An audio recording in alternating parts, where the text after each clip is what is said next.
dia dapat, nikmat cerah dia dapat. Jadi kita buat ibadat. Sudah tentu akhlak dia. Kita kat Mekah, hati kita bersih tu kan. Mak bapak kita pada tempat yang sewajarnya. Bismillahirrahmanirrahim. Alhamdulillahirabbil alamin. Wassalatu wassalamu ala Rasulillah wa ala alihi wa sahbihi ajma'in.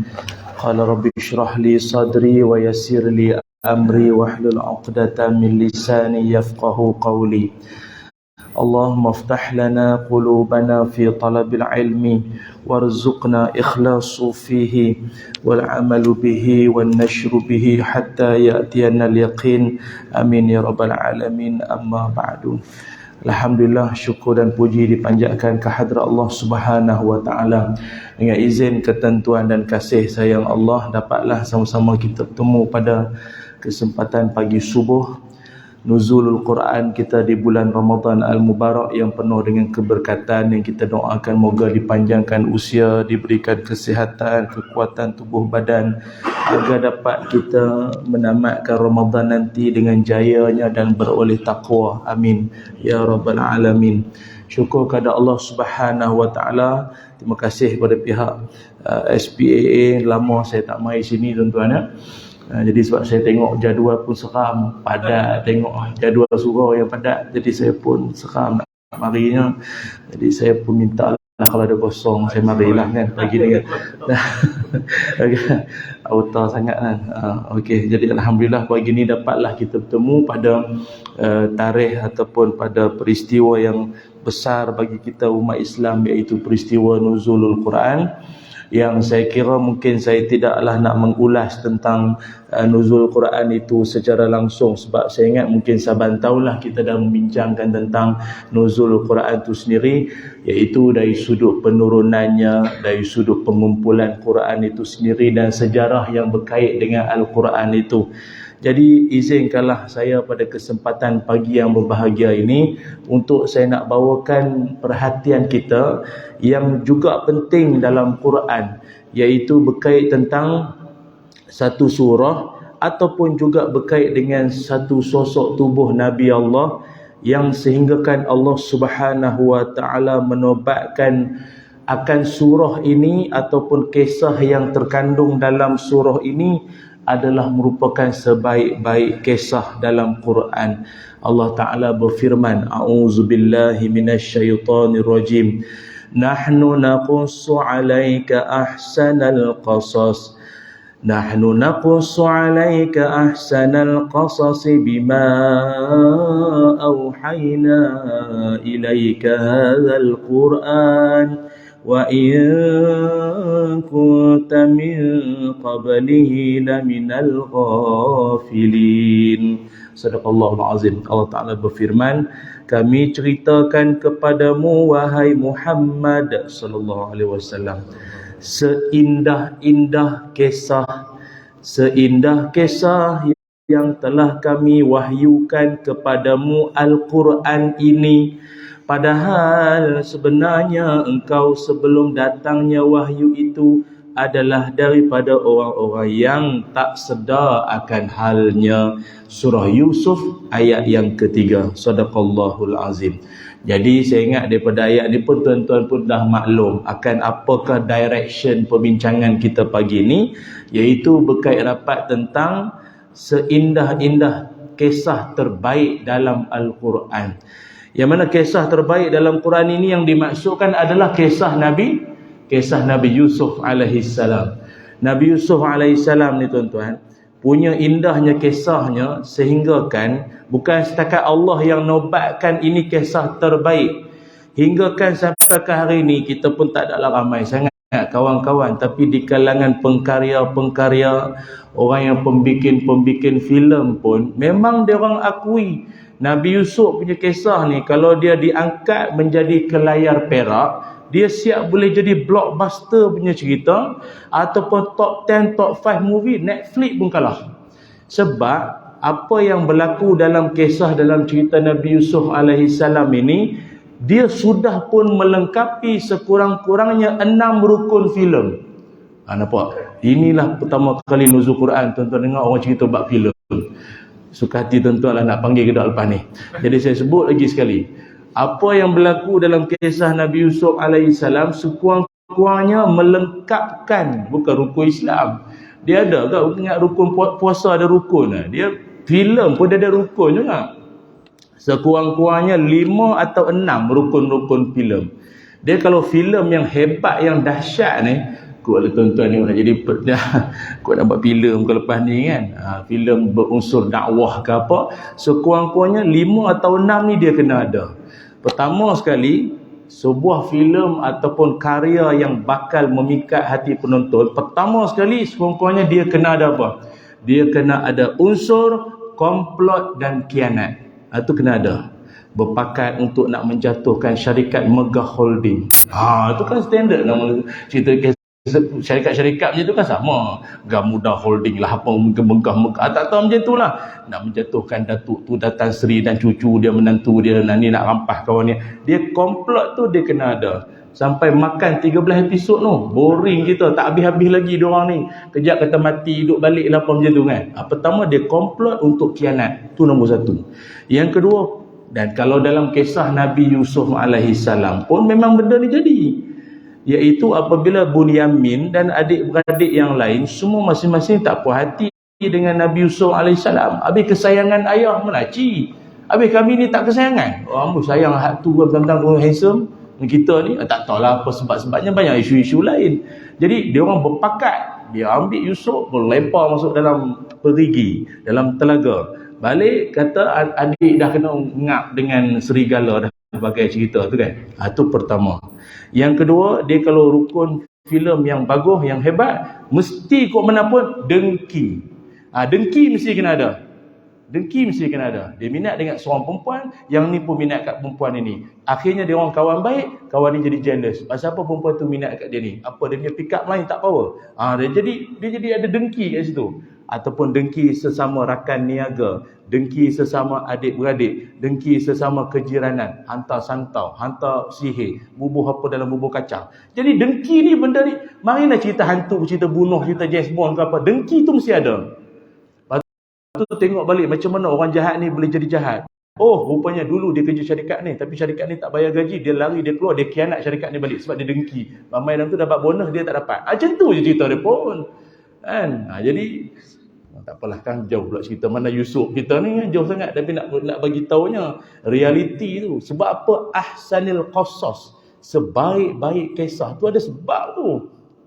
Dengki. Rukun yang ketiga adalah sebuah filem yang hebat, dia mesti kena ada cinta terlarang.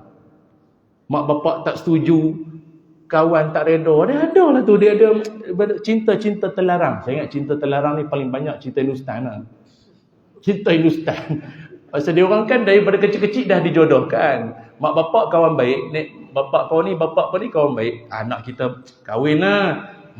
Mana mau kawan tu? Dah keluar lagu itu berguling-guling kat New Zealand, guling dekat salji lah, apa bagai semua. Dah lah lari rumah lah, apa jadi anak derhaka. Dia kata tak apa, demi cinta segalanya Tuhan reda, dia kata. Macam-macam cerita. Itu namanya cinta terlarang. Tu rukun bapak lupa saya. 3 kan? 3. Yang keempat, dia kalau filem yang bagus cerita, kalau cinta terlarang kisah versi Nabi Yusuf ni antara Zulaikha isteri Al-Aziz dengan Nabi Yusuf alaihissalam lah, kisahnya begitu. Kemudian yang keempat, rukun yang keempatnya adalah sebuah kisah ataupun filem yang bagus, yang hebat. Dia ada dalam tu unsur apa? Watak utama mesti jatuh. Tuan-tuan kalau tengok cerita apa, watak utama tak jatuh langsung, tak best. Dia mesti ada zaman kejatuhan tu, dia kena ada. Tak payah tengok cerita lain tuan-tuan. Adik-adik, anak-anak kita tengok Ultraman. Daripada awal menang. Baik tak payah tengok. Maknanya dia start cing, dia jadi tu kan. Dia jadi tu. Kita kan macam tu. Tengok Ultraman tu gerubung, gerbak, lampu menyala sakaratul maut tu kan. Nyunyak tu. Lalah dia payah. Boom, dia bagi. Hati kita kata apa? Kalau daripada awal tadi kau payah kan senang. Kau gerbak, apa masalah kau? Setengah jam kau tengok. Lalah keluar penaja. Apollo keluar mari kan. Kan senang daripada awal aku bagi senang. Banyak kerja sikit. Sibuk nak raya apa ni. Lambat pula raksasa ni pun. Jadi Itu dia tak boleh. Dia filem dia mesti kena ada watak utama tu, dia kena gedebung-gedemak sikit. Baru sedap cerita tu. Tapi jangan mati. Hero utama jangan mati. Bakar panggung tu. Dia kalau tuan-tuan tengok cerita-cerita mana-mana lah, Bollywood ke Hollywood ke apa, hero tak boleh mati. Hero mati dia bakar panggung tuan-tuan. Tak boleh. Kok mana? Dia pandai-pandai dia buat lah. Mati hidup semula ke apa, buatlah ke mana jadi ular ke apa. Janji jangan mati. Itu je lah cerita dia. Tak faham tak apalah tuan-tuan, jauh sangat itu. Tapi ni pun kan, dia watak utama jatuh. Kalau dalam versi Nabi Yusuf alaihi salam, Nabi Yusuf yang asalnya bermimpi nampak itu ahada asyara kaukaban, inilah diperlihatkan matahari bintang semua sujud kat Nabi Yusuf tu, nampak macam petanda-petanda nak naik pangkat, kot jadi datuk ke Tan Sri ke apa. Masuk penjara lah kali. Masuk penjara tu bagaikan kejatuhannya lah, era kejatuhan dia, zaman kejatuhan dia. Tetapi di setiap kejatuhan jangan bimbang, rukun kelima dia disebut sebagai happy ending. Happy ending. Dari penjara ke Putrajaya, contoh. Contoh. Kau tak faham saya ulang balik. Contoh lah kan. Macam tu lah. Baru dia jadi happy ending. Cerita tu jadi shock. Dia ada macam liku-liku tu dia ada. Kalau hidup tu macam atas kapas yang gebu naik. Dia tak berapa shock. Dia ada gogak orang sopong orang itu ini, dia ada liku. Kalau buat buku tu sedap lah orang macam mana jatuh, macam mana dia bangkit semula itu. Ni hebat dia. Dan rukun yang keenam ni kalau ikutkan dia tak berapa nak ni sangat, tapi kalau tuan-tuan nak masukkan pun boleh juga, iaitu lebih kepada cinta sajalah. Lepas tu cerita-cerita epik, cerita lama-lama dulu ni kalau ikutkan bosan, boring, dia tak ada apa sangat. Tetapi dia orang nak melariskan cerita-cerita ni, maka dimasukkanlah unsur cinta. Kalau dulu-dulu punya cerita Pearl Harbor, cerita Hiroshima meletup apa, dia orang kena bom kan. Bubuhlah unsur askar tu bercintalah dengan nurse ni apa benda lah nurse bercinta dengan askar pula cerita tu. Lepas tu cerita Titanic, Jack and Rose tu. Ada bubuhlah unsur cinta tu, bagi cerita tu jadi drag jadi 3 CD. 3 keping CD tu, panjang cerita. Jadi bubuhlah cinta sikit. Isu utamanya tak ada apa pun, tenggelam kapal tu pun. Saya ingat kapal tu tenggelam setengah jam cukup dah. Tapi dia nak bagi drag lama sikit, yang bayar tiket pun puas hati, makan popcorn pun habis 2 bungkus. Jadi cinta tu dia masuk. Kan? Maka dalam kisah Nabi Yusuf alaihissalam ini, fahamlah kita kenapa ayat ketiga surah Yusuf ini Allah menobatkan bahawa ini adalah ahsanal qasasi bima auhayna ilaik. Muhammad, kalau mu nak tahu, inilah kisah terbaik, bukanlah mengkesampingkan Nabi Adam, Nabi Ibrahim, Nabi Isa, Nabi Musa, hatta Nabi kita Muhammad SAW. No. Itu semua hebat-hebat. Perjuangan dia orang pun tak kurang hebat juga. Tapi Nabi Yusuf ni dia ada kisahnya yang tersendiri. Dan satu fakta yang tuan-tuan kena tahu juga tentang Nabi Yusuf ini, one and the only. Ini kita sebut ya. One and the only. Kisah yang mengikut susunan. Maknanya dia ada intro, kan? Kemudian kalau lagu tu chorus lah. Dia ada part naiknya, kemuncaknya, dia ada ending. Berbanding dengan kisah-kisah Nabi Allah yang lain secara berserakan. Kejap dalam surah Baqarah, kejap dalam surah Ali Imran, kejap dalam surah An-Nisa, dia berserak sikit dia punya kisah-kisahnya dan tak ikut turutan. Dalam kisah ni cerita dah berlawan dengan Israel dah. Tengah ni cerita kelahiran pula. Dia tak ikut susunan. Tetapi kalau Nabi Yusuf ini memang hampir 80% surah Yusuf itu adalah dialog. Dialog saja, percakapan antara Nabi Yusuf dengan ayahandanya, Nabi Yusuf dengan adik-beradiknya, adik-beradik sesama adik-beradik, Nabi Yusuf dengan Al-Aziz dan isteri Al-Aziz tu sekarang panggil apa? Ketua menteri, tak menteri besar, ketua polis, macam tu lah kot, kan. Waktu Nabi Yusuf dan adik-beradik dia yang last kali kan, yang dia maafkan semua adik-beradik dia, semua hampir 80% kita boleh katakan dia adalah dialog sahaja. Maka kalau ada orang nak angkat ni jadi filem, tak payah cari penulis skrip, tak payah, dah memang ada pun dalam Quran. Ini memang hebat tuan-tuan. Namanya kisah Nabi Yusuf alaihissalam, Nabi Allah yang mulia. Jadi oleh kerana itu, marilah di kesempatan pagi berbahagia nuzulul Quran ini, kita ambillah beberapa cuplikan penting dalam Al-Quran, khususnya daripada kisah-kisah Nabi Yusuf ini, untuk kita angkat ke permukaan untuk dijadikan sebagai i'tibar kita bersama, insya-Allah. Maknanya daripada tadi, sekarang pun masuk tajuk. Tadi tu intro je. Boleh tuan-tuan? Tak boleh saya ulang balik. Ulang balik yang tadi tu, yang 6 tadi jadi 12. Memang tanda-tanda dah tak panggil lepas ni. Okey. Baik, tuan-tuan yang dirahmati Allah sekalian. Oleh kerana itu, apakah pelajaran penting? Saya nak fokuskan secara tak tersusun jugalah pada pagi ni. Sebab pada saya tak apa, kita nak ambil iktibar dia. Yang pertama, dalam kisah Nabi Yusuf AS ini, Allah Subhanahu Wa Taala nak mengajarkan kepada kita akan perihal pentingnya manusia kena tahu hal ehwal berkait tentang soal mimpi. Soal mimpi. Yang mana kita pun sedia maklum bahawa Nabi Yusuf AS, salah satu daripada mukjizat baginda adalah baginda Nabi Yusuf berkebolehan, mukjizat dengan izin Allah, tafsir mimpi maupun takbir mimpi. Itu dia, itu kelebihan baginda. Dan sebab itu dirakamkan Allah Ta'ala dalam Quran pada ayat, tuan-tuan kalau nak tahu lebih lanjut, ayat 46 sampai ayat 49 surah Yusuf. Ayat 46 sampai ayat 49 pada saya itu dah cukup padat tu. Dia punya nak mengkisahkan tentang apa yang kita nak ceritakan ini.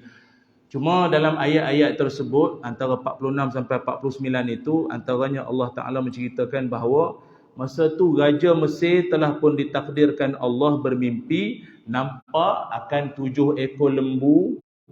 7 ekor lembu yang gemuk-gemuk diterkam, dibaham oleh 7 ekor lembu yang kurus. Macam terbalik kan? Dia patutnya lembu hak gemuk terkam yang kurus. Dah, yang kurus terkam hak gemuk. Pula dah. Ini semua dia ada tafsiran mimpi yang tersendirilah. Cumanya muslimin muslimat yang dirahmati Allah sekalian, satu hal yang kita kena tahu juga adalah hal ehwal berkait dengan mimpi ni, tuan-tuan jangan salah orang. Itu kita nak pesan lah. Poin pertama lah. Hal ehwal berkait tentang mimpi jangan sampai tersalah orang. Kenapa saya pesan macam tu? Ini Nabi punya pesanan. Nabi SAW, Nabi ada menyebutkan la taqussur ru'ya illa ala alimin aw nasihin. Hadis riwayat Imam At-Tirmizi. Kata Nabi, jangan sesekali engkau ceritakan kau punya mimpi melainkan kecuali. Kacau siapa pula? Kecuali. Kecuali ya, kacau wali. Kecuali. Kalau nak yalah mimpi pelik-pelik lah apa tadi ni kan. Tapi kalau gagah nak cerita, tak boleh lah pendam seorang-seorang rasa nak cerita dengan kat orang, jangan cerita. Nabi pesan jangan cerita. Habis tak tahan membuak-buak sangat nak cerita ni. 2 orang. 2 jenis orang. Siapakah 2 jenis orang tersebut? Pertama Facebook, kedua Instagram. Boleh? Selamat. Elok cerita Facebook. Malam tadi bermimpi ke Mekah dia sambil membawa seorang wanita. Apakah agaknya maknanya? Kau banyak bunyi, kau nak menikah cakap je lah. Kan? Bawa perempuan lah bagai semua. Jadi 2 golongan itu siapa? Yang pertama, alimin. Orang alim. Orang-orang alim. Orang-orang yang banyak ilmu. Jadi boleh tuan-tuan rujuk pada orang-orang tersebut. Maknanya dia orang ada ilmu kan, tak kira lah ilmu Quran ke ilmu apa, jadi kita boleh kongsi dengan dia. Gitu satu. Yang kedua, au nasihin. Apa makna nasihin? Pemberi nasihat yang ikhlas. Saya ingat kalau pemberi nasihat yang ikhlas ni dalam kalangan ahli keluarga pun boleh, sebab kita mengambil kisah Nabi Yusuf kan, dia cerita kat siapa? First individu pertama yang dia luahkan apa yang dia dapat dalam mimpi tu, dia cerita kat siapa? Ayah dia kan? Ayah dia, Nabi Yaqub alaihissalam. Satu ayah dia pun Nabi, satu. Kedua ayah. Maka kita pun dalam keluarga yang tak ada kepentingan, mak ayah. Kalau orang lain kan ada kepentingan. Jadi kalau mak ayah tak ada apa-apa, bolehlah kita kongsi, mak semalam ada mimpi ni sikit lah, mak minta mak tolong doa sikit, boleh? Lepas tu mak kata, oh mak pun sama lah, mimpi sama. Oh siaran langsung kita, channel sama. Tak pandanglah tahu kan. Jadi kongsi dengan orang tua. Yang paling penting hujung sudahnya minta doakan. Itu. Kalau mungkin tuan-tuan tertanya-tanyalah, apasal Islam tak bagi cerita mimpi ataupun jangan sebarang orang lah ceritakan mimpi kita ni. Sebab apa? Sebab apa? Banyak sebab-sebabnya. Ataupun macam di kalangan tuan-tuan ni, muka surau belakang ni nampak janggut segenggam, nampak ni. Ni hebat-hebatnya orang ni. Jadi kalau tuan-tuan ni katalah mimpi, tuan-tuan rasa, macam mimpi nampak Nabi rasa. Kan? Hatta kalau tuan-tuan mimpi rasa macam jumpa Rasulullah sekalipun, tak cerita dengan orang pun tak apa. Sebab apa? Kalaulah kita ni memang orang alim, orang soleh, warak sungguh, boleh gagah lagi lah. Maknanya kalau tuan-tuan ni label-label Harundin, Datuk Abu Azandi, tu ulama-ulama tu sungguh, Datuk Tok Guru ni Aziz, okey lagi. Tapi kalau jenis subuh pukul 11 pagi, bukan sahur, saya kata subuh. Sahur tepat, saya tahu awal. Sebab lapar kan nanti. Subuh tu pukul 11.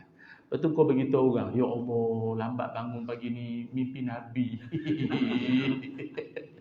Yang kita risau, yang kau nampak bukannya Nabi. Tanta Abu Jahal kau nampak tu. Pak Arab mana jaga pagar tu apa. Itu maksudnya. Dia banyaklah Islam ni kalau dia kata jangan tu, tak payahlah nak no question ask lah. Tak payah nak tanya lebih-lebih lah. Dia ada tu reason dia tu.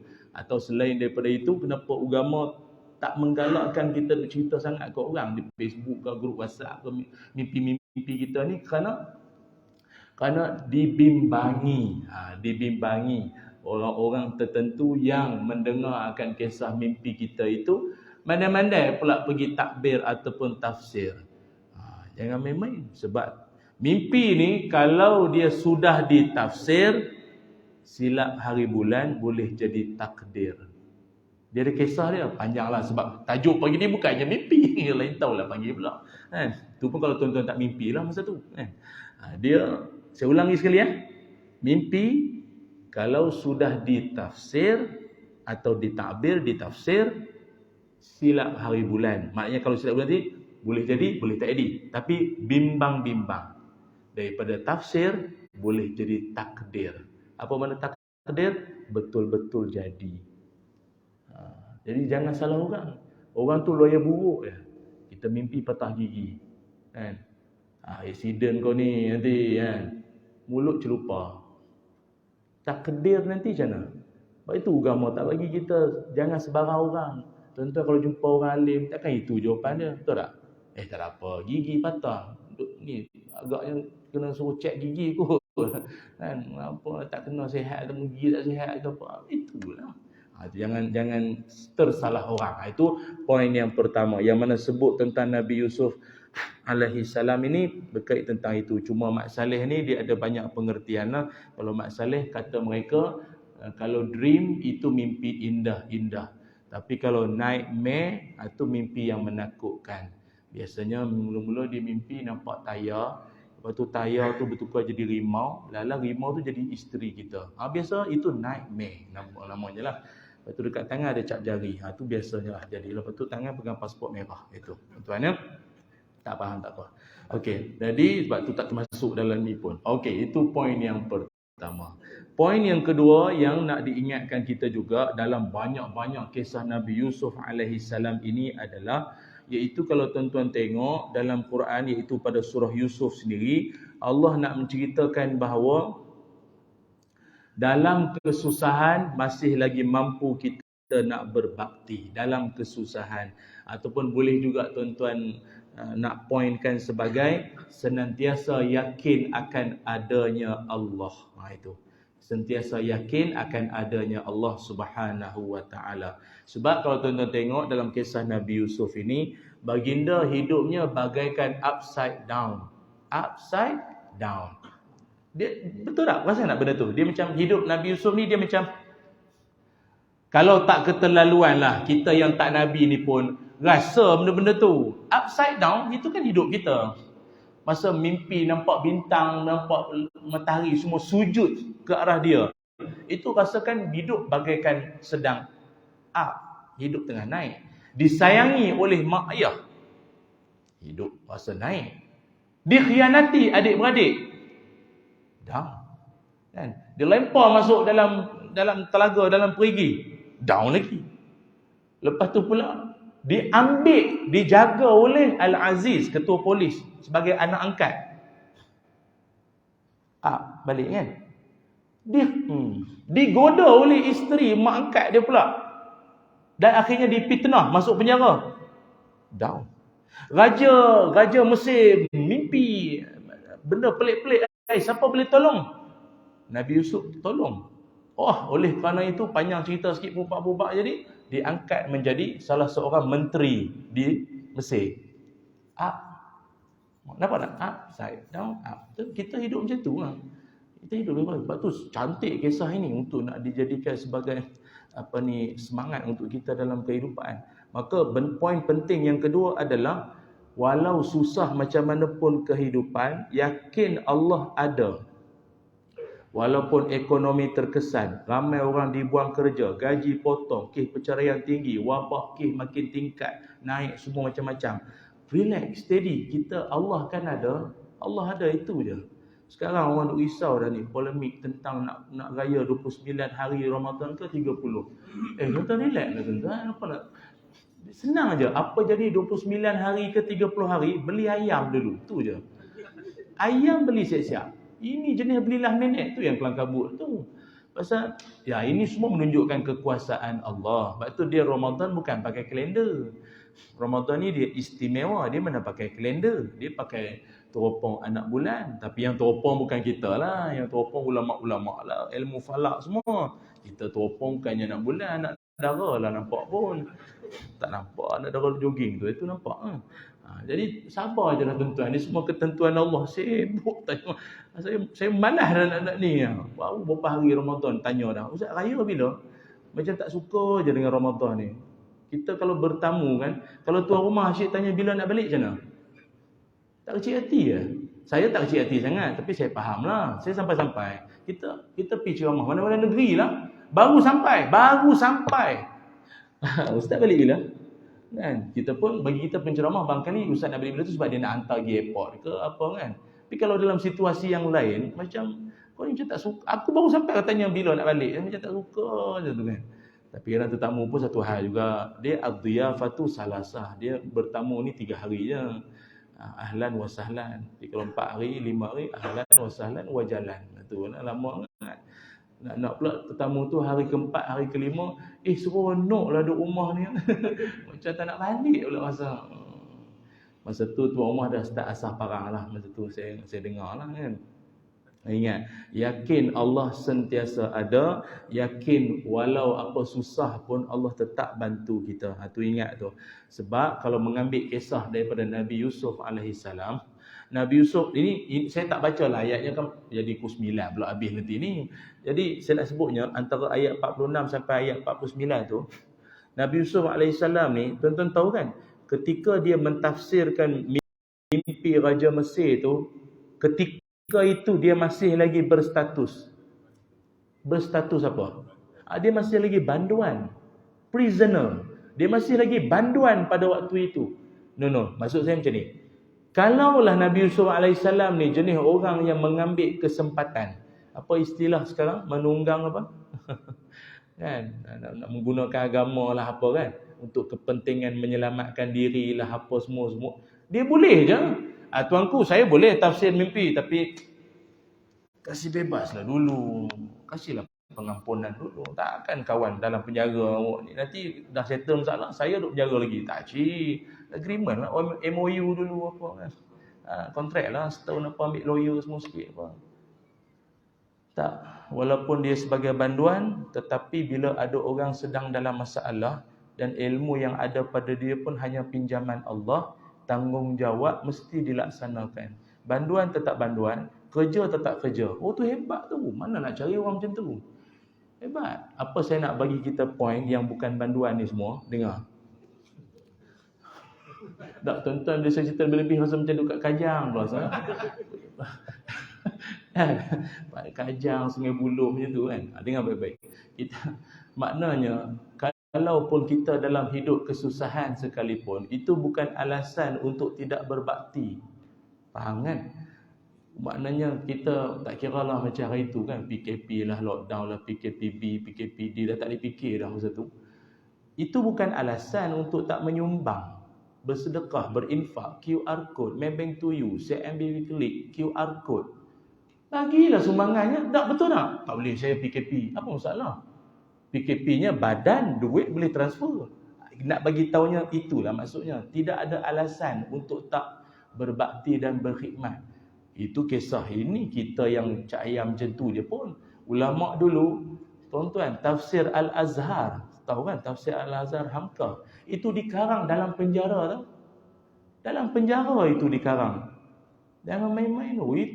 Itu hasil karya itu dari penjara. Maknanya orang kalau dah masuk sumbat, dia masuk penjara apa kes sekalipun, duduk penjara dia diam-diam lah, makan tidur tu je lah. Tak pada dia. Apa jadi pada aku itu cerita lain. Tanggungjawab aku terhadap Allah tetap jalan. Ini iktibarnya untuk kita bersama. Sebab itu hebat Nabi Yusuf AS ni. Dan banyaklah sebab kalau ikutkan tu berlaku lagi pengkhianatan tu, kan ada member penjara seorang lagi tu. Seorang tu macam-macam janjinya, apa-apa dia dapat bebas dulu, entah dia lupa member ni, macam-macam cerita dia. Tapi ingat, yakin kok mana pun Allah sentiasa ada bagi tuan-tuan yang bersedekah, lagi-lagi dalam Ramadan. Banyak tu bunyi ni, bunyi macam IJN, dia bunyi ni apa ni, tutik apa ni, lepas tu dah sungguh. Saya test sungguh jadi. Meninggal. Inna lillahi wa inna ilaihi raji'un. Mana dapat datang ni? Shopee. Hebat tu bunyi ni. Mesti Ustaz Izhar cadang ni. Ustaz Izhar ni pelik-pelik kan. Okey. 1, 2, 3. Tadi poin berapa? 2. Yang ketiga. Tak apalah, maknanya nak sebutnya apa-apa kesusahan dalam hidup itu bukan penghalang untuk kita nak buat kebaikan. Saya ingat tuan-tuan ni pun ramai pengalaman macam tu. Dulu awal-awal kerja hidup bukannya gaji bukannya ni sangat pun, tapi ada bagi duit kat mak bapak, ada. Bagi lah. Duit paras hidung, entah hidung pun tak ada ke apa masa tu. Tapi nak balik kampung, salam tu dia sendal sikit pun. Betul tak? Dia sendal sikit, serah duit tu. Mak pun, apa ni? Ambil lah. Bersilat lah mak pun. Tak payah. Ambil juga mak tu pun. Tapi tuan-tuan tahu tak, dalam susah-susah tu kita masih lagi berkhidmat. Yang tu hidup tuan-tuan sampai sekarang jadi berkat tu. Amin. Buat jangan tinggal tau, jangan tinggal. Benda tu maintain. Benda sikit-sikit tapi tak payahlah khabar orang. Sibuk dan sedekah. Tu my mom apa ni, bagi tahu Facebook lah, buat GoPro lah, drone semua siap rakam apa benda dibuat. Sekarang ni sibuk nak beritahu orang. Tak payahlah. Itu yang kedua. Yang ketiga, ini pun agak kritikal juga isu ni. Nabi Yusuf AS yang pada saya lah, kita agak kagum apa yang Allah Ta'ala rakamkan dalam Quran untuk kita ambil iktibar bersama, khususnya pada pagi nuzul Quran ini adalah, iaitu Allah merakamkan bahawa Nabi Yusuf AS berhadapan dengan saat-saat getir di mana? Dalam ayat surah Yusuf ayat 24. Itu saya kata saya lompat-lompat ni kejap ayat 46, 49, 24. Tak payahlah turutan sangat. Kita nak ambil dia punya ibrah. Iaitu Allah merakamkan, kata Allah Ta'ala, وَلَقَدْ هَمَّتْ بِهِ وَهَمَّ بِهَا لَوْلَا أَنْ رَأَى بُرْهَانَ رَبِّهِ كَذَلِكَ نَصْرِفَ عَنْهُ السُّوءَ وَالْفَحْشَاءَ إِنَّهُ مِنْ عِبَادِنَا الْمُخْلَصِينَ. Sadaqallahul azim. Kata Allah, dan sebenarnya perempuan itu isteri kepada Al-Aziz. Perempuan yang maknanya berkenan sangatlah nak menggoda Nabi Yusuf tu. Sangat teringin kepada Nabi Yusuf. Okey, nanti dulu. Ini ayat yang saya kira ini bagus untuk kita, khususnya lah yang muslimin, yang laki-laki ni ambil iktibar dan akak-akak ingatkan muslimin yang di rumah tu, yang suami-suami tu ya. Iaitu kata Allah Ta'ala, wa hamma biha laula ar-ra'a burhana rabbih, dan Nabi Yusuf pula mungkin timbul keinginannya kepada perempuan itu. Sadaqallahul azim. Apa maknanya? Bukan sekadar Zulaika lah apa nama-nama yang disebut tu kan, isteri Al-Aziz itu yang teringin, ada rasa, dia ada ada current, ada rang. Macam tu ya. Saya terpaksa lah nak bagi tuan-tuan faham. Orang surau ni kan tak lambat nak faham benda-benda macam tu kan. Jadi dia ada macam tu, dia geram. Dia ada geram dekat Nabi Yusuf. Ingatkan kisah tu habis kat situ ya. Dah Allah kata wa hamma biha, dan Nabi Yusuf pun ada juga. Allah tahu kan hati kita. Tidak, Allah tak ceritalah. Kata Allah, dan Yusuf pun dia ada juga rasa. Dia ada rang.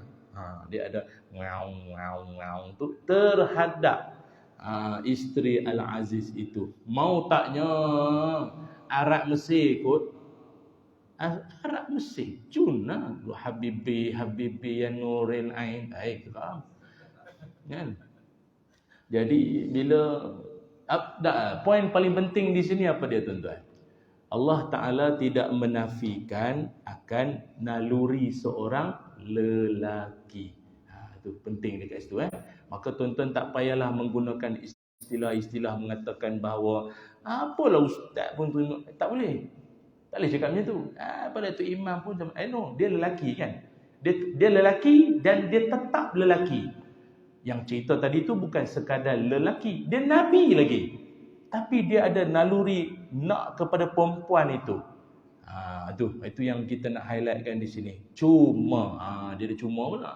Cuma sambungan ayat tersebut Allah menyebutkan bahawa Nabi Yusuf ini adalah seorang yang kalaulah bukan kerana dia sedar bahawa perbuatan itu keji dan dia ingat pada Tuhannya, maka dia pun sedar diri.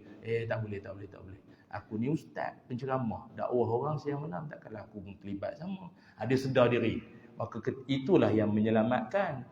Dan dalam hal yang sama juga, saya pun mengingatkan diri saya lah dan tuan-tuan semua yang ada di sini bahawa rupa-rupanya bagaimana bagus dan hebatnya seorang laki-laki membina reputasi, sangat disegani dan dihormati oleh ramai orang sekalipun.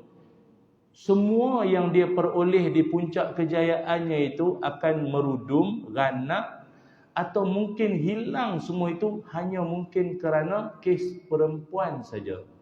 Tuan-tuan tengoklah mana-mana lelaki yang hebat-hebat dalam dunia di puncak karier, kejayaan, apa arena sekalipun, dunia seni, dunia politik, kepimpinan, bisnes, hancur hanya kerana perempuan. Bukan yang jahat tu perempuan, lelaki itu yang lemah. Dan dalam sejarah dah memang membuktikan, memang itu betul pun. Kalau dulu-dulu ni ingat tak siapa nama tu? Manusia lelaki panglima hebat yang Islam ni kita kenal dah semua dah. Ni yang ni apa dia? Mark Antony, Julius Caesar. Kenal kan Mark Antony, bukan suami Jennifer Lopez tu, Mark Antony lah. Jennifer Lopez pula sebut pula apa tadi ni? Julius Caesar. Ini semua orang hebat-hebat ni semua jenis dia libah kepala orang semua. Tapi tahu kan dua jantan yang baru saya sebut nama tadi ni kalah dengan seorang perempuan. Siapa tahu nama perempuan tu? Apa? Siapa nama? Nelofa. Dia jadi apa ni? Tahu bila ni semua. Marah Furious dah. Bagilah nama lain apa ni pun. Itu je nama. Bagilah international sikit. Siapa tu? Cleopatra. Firaun juga lah tu. Cleopatra. Perempuan lah. Perempuan punya pasal. Kalau maknanya engkau boleh menewaskan sebatalion askar-askar musuh, perempuan kau kalah. Tak payah pakai pedang. Hanya dari kerana mata. Cukup.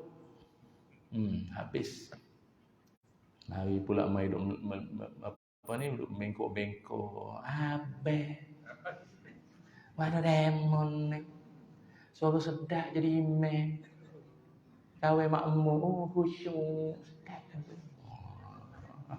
Habis. Jangan. Habis hidup. Habis. Betul. Perempuan ni lain lah. Isu rupa paras lain. Dia punya ayu dia tu yang kayu jadi kita ni. Banyak lagi lah dulu siapa nama perempuan tu? Margaret Keller apa kan? Kan dia goda siapa nama tu? British punya dulu ni lah. Habis kawan tu punya lah di puncak karier politik kepimpinan hebat. Perempuan punya kes habis bergudung. Orang dah apa benda jantan macam ni dengan perempuan. Perempuan tu kan model, pelakon. Habis. Tak apalah kita bagi contoh international dah lah tuan kan. Yang lain-lain faham sendiri lah kan. Perempuan punya isu habis. Sebelum tu orang dia ni hebat, dia ni bagus. Perempuan habis. Dan saya cerita ni sebab dia current isu jugalah. Nabi Yusuf lah. Kan. Nak beritahu, no. Dia nak pesan tu je. Kita yang laki-laki ni, alhamdulillah ni wajah-wajah suci ni semua ni tolong jaga baik-baik. Itu maruah kita tau. Jangan kerana perempuan maruah tergadai semua. Orang hormat kita, orang hilang hormat. Hanya perempuan saja. Betul. Sebab tu hebat lah. Dan benda ini bukan sekadar kisah Nabi Yusuf, Nabi Muhammad sallallahu alaihi wasallam. Apa kata Nabi? Ma taraktu ba'di fitnatan hiya adarra 'ala rijali minan nisa, muttafaqun alaih. Kata Nabi sallallahu alaihi wasallam, Nabi kata, aku tidak meninggalkan ujian yang lebih berbahaya bagi lelaki melainkan daripada ujian godaan wanita. Yang sebut ni lelaki. Siapa lelaki ni? Nabi Muhammad SAW. Artinya apa? Nabi tak menafikan akan bahaya risiko godaan perempuan itu. Maknanya kena berhati-hatilah tu je lah. Kalau tidak hanyut sekali habis. Kalau alim ulama dulu bagi macam-macam pesanan. Atha bin Abi Rabah, mufti Masjidil Haram. Mufti, tahu tak mufti? Tahu dia cakap apa? Aku ni kalau dibagi amanah untuk jaga harta Baitul Mal, maknanya dia harta Baitul Mal semua longgok duduk dalam dia punya pejabat. Aku jamin 1 sen pun tak hilang. Aku jamin, aku boleh jaga amanahnya dia. Tapi kalau dalam pejabat aku ini diletakkan seorang perempuan, tengok yang cakap ni mufti ni, aku tak boleh pasti apa kesudahannya. Kalau duit sekupang pun aku make sure takkan hilang tau. Tapi kalau perempuan dalam aku punya office ni, aku tak boleh jamin apa kesudahan. Dia tak cakap aku akan terkam perempuan tu, dah. Dia kata dia tak jamin tau. Maknanya apa? Lelaki kan? Itu. Jadi apa pelajaran paling penting? Kalau dah tahu kita ini kadang-kadang tak mampu goyang, mudah goyang, tak payah kata perempuan, murtabak pun goyang. Jadi apa? Tengok murtabak pun pukul 11 pagi loh. Awal sangat goyang, tak sahur apa? Awal sangat goyang. Habis kalau dah tengok kurma macam lipas, jadi apa? Tengok lipas tu jadi kurma. Macam kurma ni, lipas tu. Jangan kata tengok perempuan, lipas tu jadi kurma. La ilaha illallah. Goyang lah. Jadi saya tak payah cakap ni lupa lah apa, tak payah. Jangan ni pun tak payah. Lipas pun kau dah goyang, mimpi ya. Benda lah perangai itu. Jadi tak payahlah menjebakkan diri dengan kepemperuanan ni semua, tak payah. Macam kami ustaz-ustaz pun macam tu je lah. Ada kadang perempuan-perempuan mari duduk melembek-lembek, mari ustaz, dia buat dah. Tambah kalau imam-imam suara sedap pula kan. Pakai spek bulat tu pula. Lagi dah muda pula tu. Kan? Naik motor pula. Handsome lah. Habis. Lepas tu saya sendiri kalau mari perempuan mari minta tanya soalan kan. Kata ustaz minta. Dia tanya-tanya dia rasa tak puas hati. Ustaz kalau lepas ni nak tanya lagi minta nombor ustaz ni. Nombor. Jangan mula. Tak sungguh. Jangan mula. Tambah yang muda-muda ni. Jangan mula. Ramai ustazah tak meninggal lagi pun. Ramai lagi. Saya pun kadang kalau kita jawab situ-situlah. Dia tanya hukum ke, puasa ke, dia punya period tak betul ke apa, sikit-sikit jawab gitu je lah. Tapi kalau lebih-lebih tu, minta nombor lah apa, jangan mula tu je. Saya kata kalau nak ni saya bagi nombor ustazah nak ada. Tak nak lah ustazah. Kenapa tak nak ustazah? Ustazah ni garang. Semua neraka, tak nak. Cakap tu neraka, ni neraka, tak nak. Habis tu kalau saya, kalau ustaz syurga. Pula dah. Oh, bahaya, jangan. Sebab tu Nabi Yusuf dia seolah-olah bagi satu guideline. Maknanya aku ni dah berada di situasi yang anytime tau. Tapi ingatkan Tuhan, ingat Allah, ingat sikit jawatan awak tu. Awak ni disegani, dihormati masyarakat. Jangan sampai hilang tu semua kerana perempuan saja. Sedar diri. Lagi-lagi pula kita dalam Ramadan. Ramadan puasa kan, al-imsak. Imsak ni maknanya menahan. Bukan tak nak. Nak bukan tak nak. Cun. Tengok pembaca berita, comel dah. Padahal cerita pasal bom tu. Pasal bom Palestin lah apa kita. Senyum. Bang, ni cerita bom lah. Apa senyum? Tak ada apalah. Ya. Saya ingat tu tanda-tanda husnul khatimah kot. Ya. Dia tengok cerita-cerita seram ni, dia senyum. Tengok pemberita tu, hak perempuan tu, mahak jantan, dia tutup pula. Ada orang fikirnya tu, sian. Kurang kasih sayang kot saya ingat. No? Jadilah tuan-tuan, cukuplah takat ni je lah ya, sembang-sembang kita pagi ni, dan saya pun tak tahu tuan-tuan dapat apa pagi ni. Tapi mudah-mudahan adalah manfaatnya bagi tuan-tuan kan. Bab Quran ni sangat ramai tahu dah. Cuma kita ambil benda-benda penting, isi penting dalam Quran yang mungkin jarang-jarang diangkat ke permukaan.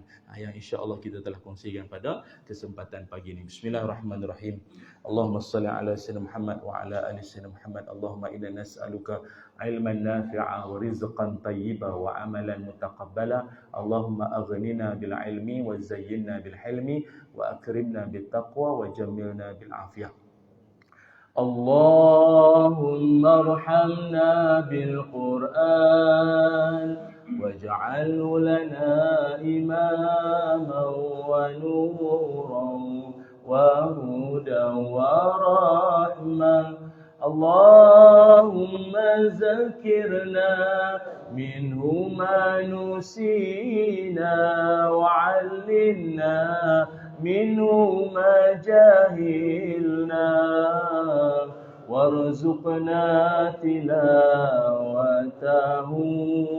ana al-layli wa atrafan nahar waj'alhu lana hujjatan ya rabbal alamin. Sallallahu ala sayyidina Muhammad walhamdulillahi rabbil alamin. Taqabbalallahu minna wa minkum. Terima kasih tuan-tuan atas kesudian untuk dengar sampai ke hujungnya. Moga-moga ada manfaat dan ada rezeki kita jumpa lagi pada lain-lain waktu dan kesempatan. Aqulu qawli hadza wa astaghfirullahal azim li wa lakum. Assalamualaikum warahmatullahi wabarakatuh.